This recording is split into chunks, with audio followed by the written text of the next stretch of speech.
Terima kasih pemirsa masih bersama kami dalam Damai Indonesiaku dengan tema kita yaitu kiat mencari keberkahan dalam hidup. Kembali lagi ke jamaah yang akan mengajukan pertanyaan. Kakak Hanifah, silakan Kakak Hanifah boleh berdiri yang akan dijawab oleh Ustazah Nur Fadlina. Assalamualaikum warahmatullahi wabarakatuh. Perkenalkan Ustazah, nama saya Hanifah Haliha, izin bertanya. Apakah keberkahan hidup hanya soal rezeki yang banyak Ustazah? Atau ada tanda-tanda yang lain nih yang harus saya syukuri sebagai bentuk keberkahan? Mohon redo, mohon izin Ustazah, itu pertanyaan saya. Wassalamualaikum warahmatullahi wabarakatuh. Silakan Ustazah Lina.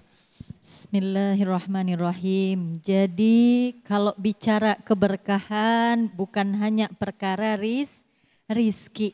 Tadi sudah sama-sama kita bahas, Allah berikan kesehatan itu juga keberkahan. Allah hadirkan kedamaian dalam hati kita itu juga keberkahan. Allah berikan petunjuk langkah-langkah kaki kita bersilaturahmi di majelis ilmu ini itu juga keberkahan. Jadi keberkahan itu bukan yang hanya berbentuk saja, bukan yang bentuknya banyak saja. Kadang banyak sekali keberkahan yang tidak kita sadari. Keberkahan itu bukan hanya urusan rizki. Keberkahan itu bukan hanya urusan banyaknya saja. Tapi keberkahan itu selain ketenangan hati ada kebermanfaatan diri kita bagi sesama. Ada kebermanfaatan diri kita bagi orang lain. Itu juga termasuk keberkahan. Bagaimana kita menyadari ada keberkahan dalam hidup kita? Bentuk lainnya apa?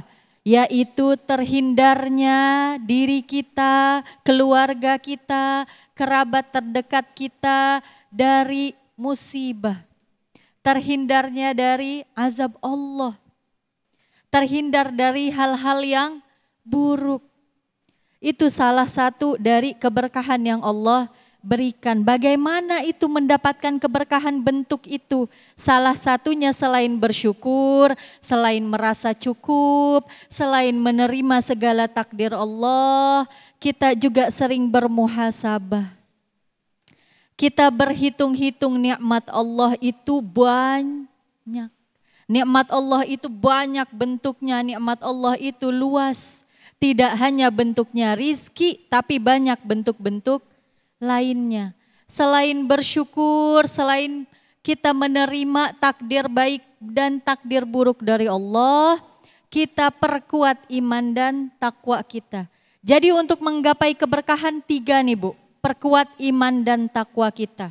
Kedua, perluas kebermanfaatan kita kepada orang lain. Yang ketiga adalah selalu bersyukur, lagi-lagi bersyukur, selalu ucapkan alhamdulillah. Tadi kata Ustadz selalu baca itu doa, kita doyan makan Bu, doyan bener, diajak makan seneng Bu, seneng bener.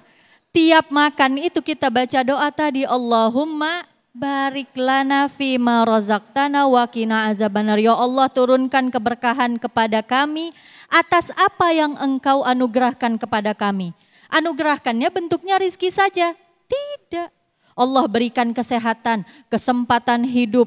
Allah berikan banyak rizki, banyak anugerah dalam bentuk-bentuk lainnya. Itu adalah keberkahan bagi kita. Wallahu a'lam bishawab. Baik, Masya Allah, terima kasih Ustazah Nur Fadlina, boleh duduk kembali. Pemirsa, merupakan fitrah manusia ketika kita mendapatkan keburukan atau musibah, itu yang pertama kali kita lihat, itu yang pertama kali kita keluhkan. Padahal secara tidak sadar Allah begitu banyak memberikan kenikmatan dan juga keberkahan di dalam hidup kita, namun kita tidak sadari, kita tidak syukuri. Auzubillah. Mudah-mudahan apa yang disampaikan oleh guru-guru kita menjadi wawasan atau wacana kita untuk semakin mendekatkan kita kepada Allah Subhanahu wa taala, sehingga keberkahan hidup ada di dalam hidup kita, insya Allah kita rasakan. Nah pemirsa, di segmen berikut kita akan bermuhasabah bersama-sama yang akan dipimpin oleh Ustadz Abdul Syukur untuk mentadaburi, untuk menundukkan hati kita, untuk berdoa bersama-sama yang insya Allah nanti di segmen berikut.